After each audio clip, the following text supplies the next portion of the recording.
வணக்கம் மக்களே. இன்றைக்கி ஒரு இன்ட்ரெஸ்டான டாபிக்.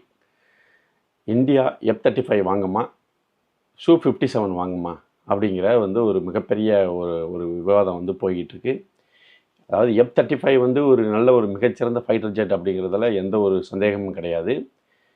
கிட்டத்தட்ட ஒரு உலகத்திலேயே ப்ரூவ் பண்ணப்பட்ட ஒரு 5th ஜென்ரேஷன் ஸ்டெல்த் ஃபைட்டர் ஜெட்னால் அது F-35 தான். முக்கியமான நாடுகள்கிட்ட மட்டுமே அமெரிக்கா விற்கக்கூடிய ஃபைட்டர் ஜெட்டை இன்றைக்கி இந்தியாக்கிட்ட வாங்கிக்கிடுங்க அப்படின்னு கூவி நம்மள்கிட்ட விற்றுக்கிட்டு இருக்காங்க. ஒரு காலத்தில் நம்ம கேட்டப்ப அதை உங்கள் இந்தியாவுக்கு விற்க முடியாதுன்னு மறுத்தவங்க. அதே மாதிரி இந்தியாவில் நடந்த எந்த ஒரு ஏர் ஷோவுக்கும் F-35 இதுக்கு முன்னாடி பங்கேற்றுக்கிட்டது கிடையாது. 2 ரீசன். அவங்க ஏற்கனவே பார்த்திங்கன்னா துருக்கி ரஷ்யாக்கிட்டேருந்து S-400 வாங்கினதுனால இந்த F-35 ப்ரோக்ராம்லேருந்து துருக்கியை நீக்கினாங்க. ஆனால் இன்றைக்கி இந்தியாக்கிட்ட S-400 2 யூனிட் ஆக்டிவில் இருக்குது. இருக்கிறப்பையும் F-35 நம்மள்கிட்ட சேல் பண்ணுறதுக்கு ரெடியாக இருக்காங்க. அது இன்னொரு மிகப்பெரிய ஒரு ஹிஸ்டாரிக் மூமெண்ட் என்ன அப்படின்னு பார்த்தீங்கன்னா, F-35ம் Su-57ம் பக்கத்தில் பார்க் பண்ணியிருந்ததை நீங்கள் பார்த்துருக்கலாம் பெங்களூரோட ஏர் ஷோவில். சரி, ஓகே. F-35 ஒரு சிறந்த ஃப்ளைட்டு தான், மிக சிறந்த ஃபைட்டர் ஜெட். கிட்டத்தட்ட 1 மில்லியன் மணி நேரம் வானத்தில் பறந்துருக்கு. எண்ணற்ற போர்களில் சந்தித்து முடிசூடாக மன்னனாக விளங்கக்கூடிய ஒரு மிக அற்புதமான ஃபைட்டர் ஜெட். இதில் என்னென்ன நமக்கு அசௌகரியங்கள் இந்த F-35 ஃபைட்டர் ஜெட்டில் இருக்குது அப்படின்னா, இந்த F-35 ஃபைட்டர் ஜெட் மட்டுமே நமக்கு அமெரிக்கா கொடுக்கல. அது கூட சைடாக நிறையா ஒட்டி கொடுத்துருக்காங்க. எப்படின்னா, நம்ம ஜஸ்ட்டு F-35 மட்டும் நம்ம வாங்க முடியாது.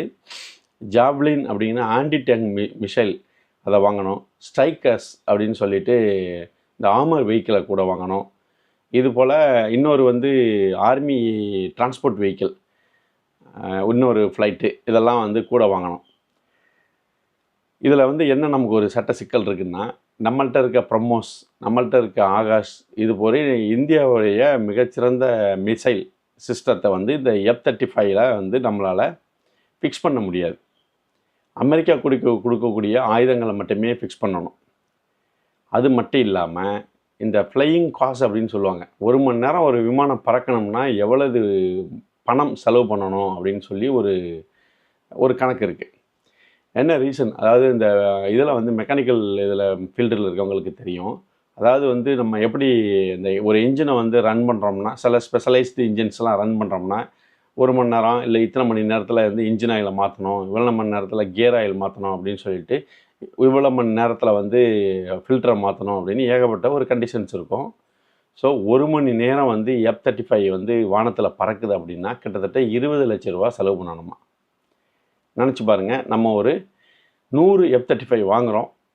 எல்லாத்தையும் உங்களுக்கு தெரியும், நம்ம யாருமே நம்மளுடைய ஆர்மி பைலட்ஸ் யாருமே F-35ஓ F-16ஓ இது வரைக்கும் அமெரிக்க ஃபைட்டர் ஜெட்ஸை இது வரைக்கும் நம்ம ஓட்டுனது கிடையாது. ஸோ நிறையா ட்ரைனிங் எடுக்கணும். So every 1 hour fighter jet பறந்துச்சு அப்படின்னா 20 லட்ச ரூபா அவுட்டு. சரி, இது மட்டும் இல்லாமல் இந்த ப்ரைஸு டிஃப்ரென்ஸ் பார்த்திங்க அப்படின்னா, F-35 கிட்டத்தட்ட 100 மில்லியன் அமெரிக்க டாலர், 1000 கோடி ரூபாய். அதில் அப்படியே பாதி ரஷ்யாவோட Su-57 வெறும் 40 மில்லியன் டாலர், 500 கோடி ரூபாய். அதே மாதிரி 1 மணி நேரம் ஒரு Su-57 பறக்குது அப்படின்னா வெறும் 5 லட்ச ரூபாய் செலவு பண்ணால் போதும். ஸோ இவ்வளோ காஸ்ட் டிஃப்ரெண்ட் இருக்குது. நம்ம இன்னொன்று என்ன ஆஃபர் பண்ணுறாங்க ரஷ்யா அப்படின்னா, Su-57 இந்தியாவிலேயே தயாரிப்போம், இந்தியாவும் ரஷ்யா விமான நிறுவனமும் சேர்ந்து இந்தியாவிலேயே தயாரிக்கலாம் அப்படின்னு சொல்கிறாங்க. கிட்டத்தட்ட 80 to 90% டெக்னாலஜியை ஷேர் பண்ணுறோன்னு சொல்கிறாங்க. இன்னும் கொஞ்சம் நெகோஷியேட் பண்ணோம்னா 100% நம்மள்கிட்டே டெக்னாலஜி ஷேர் பண்ணுவாங்க. நம்ம இந்தியாவிலேயே இதை தயாரிக்க முடியும். ஏதாவது ஒரு இக்கட்டான சூழ்நிலை, உலக அளவில் போர்கள் நடந்துக்கிட்டு இருக்குது, ஏதாவது சேங்ஷன்ஸ்லாம் வருதுன்னா அப்படின்னா இந்தியாவிலே இண்டிஜினியஸாக நம்ம Su-57 நம்ம தயாரிச்சுக்கலாம். F-35 அப்படி கிடையாது. நீங்கள் ஒரு வாட்டி அக்ரிமெண்ட் போட்டிங்க அப்படின்னா நீங்கள் அமெரிக்காவுக்கு சாதகமாகவே நீங்கள் போய் ஆகணும். இதில் ஏதாவது அமெரிக்காவுக்கும் இந்தியாவுக்கும் ஒரு சின்ன ஒரு நெருடல் ஏற்பட்டுச்சு அப்படின்னா F-35 வந்து சர்வீஸ் பண்ண மாட்டாங்க, அதோட உதிரிப்பாகங்கள் கொடுக்க மாட்டோம் அப்படி இப்படின்னு சொல்லிட்டு ஏகப்பட்ட பிரச்சனைகள், ஏகப்பட்ட கண்டிஷன்ஸ் போகிறதுக்கான வாய்ப்பு இருக்குது. இது உலகத்தில் நடந்திருக்கு. எடுத்துக்காட்டு துருக்கி. சரி, ஓகே.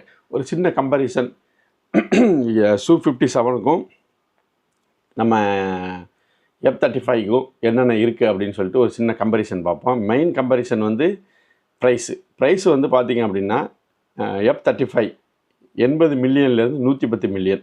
அது 80 மில்லியன் வந்து நார்மல் வேரியண்ட்டு, ஹை எண்ட் அப்படின்னு பார்த்திங்கன்னா 110 மில்லியன். அதுதான் 1100 கோடி ரூபாய். இந்த பக்கம் வந்து Su-57 பார்த்திங்கன்னா 35 மில்லியன் டு 40 மில்லியன். அதுக்கு அடுத்தது வந்து பார்த்திங்கன்னா F-35 வந்து சிங்கிள் இன்ஜின், Su-57 வந்து டபுள் இன்ஜின். ஸ்டெல்த்தில் வந்து பார்த்திங்க அப்படின்னா ஸ்டெல்த்தில் வந்து F-35 அசைச்சிக்க முடியாது, அட்வான்ஸ்டு டெக்னாலஜியில் இருக்குது. Su-57 வந்து லிமிட்டட், ஒரு 80% தான் ஸ்டெல்த்து. அதுக்கடுத்தது வந்து F-35 பார்த்திங்கன்னா இந்த காம்பேக்ட் ரேஞ்ச் அப்படின்னு சொல்லுவாங்க. காம்பேக்ட் ரேஞ்சுனா ஒரு வாட்டி நீங்கள் வந்து டேக் ஆஃப் ஆனிச்சுன்னா 1500 கிலோமீட்டர் வந்து F-35 வந்து பறந்து ஃபைட் பண்ணிட்டு வரலாம். ரஷ்யனோட Su-57 வந்து பார்த்திங்க அப்படின்னா 1900. ஸோ இதில் வந்து Su-57 முன்னணியில் இருக்குது. அதுக்கடுத்தது வந்து பார்த்திங்கன்னா ஸ்பீடு. இது வந்து ஃபைட்டர் ஜெட்டில் வந்து ரொம்ப முக்கியம் வந்து ஸ்பீடு. இதில் வந்து F-35 வந்து பார்த்திங்கன்னா 1.6 மேக் ஸ்பீடில் போகும். Su-57 வந்து 2 மேக் ஸ்பீடுக்கு போகும். அதுக்கு அடுத்தது வந்து பார்த்திங்க அப்படின்னா இந்த ஏற்கனவே நான் சொன்ன மாதிரி F-35 சிங்கிள் இன்ஜின், Su-57 வந்து ட்வின் இன்ஜின். ஸோ இது வந்து இதுதான் டிஃப்ரென்ஸு.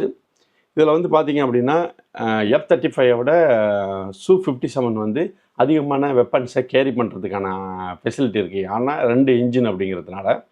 இன்னொன்று, ஹை ஆல்டிடியூடில் வந்து ரஷ்யாவோட விமானங்கள் வந்து நம்ம பயன்படுத்தியிருக்கோம். அதாவது நம்ம எல்லாமே வந்து இமயமலை சிகரங்களில், அதாவது இமயமலை உயரத்தில் வந்து நம்ம வந்து ஹை ஆல்டிடியூடு கடல் மட்டத்தில் இருந்து கிட்டத்தட்ட 10,000 அடி 15,000 அடி உயரத்தில் நம்ம ரஷ்யாவோட விமானங்கள் வந்து சிறப்பாக செயல்படுறதை பார்க்குறோம். F-35 வந்து நம்ம இனி தான் டெஸ்ட்டே பண்ணணும். அவ்வளோ உயரத்தில் ஹை ஆல்டிடியூடில் நல்லா பர்ஃபார்ம் பண்ணுதா அப்படிங்கிறத நம்ம இனி தான் வந்து டெஸ்ட் பண்ணணும் மக்களே.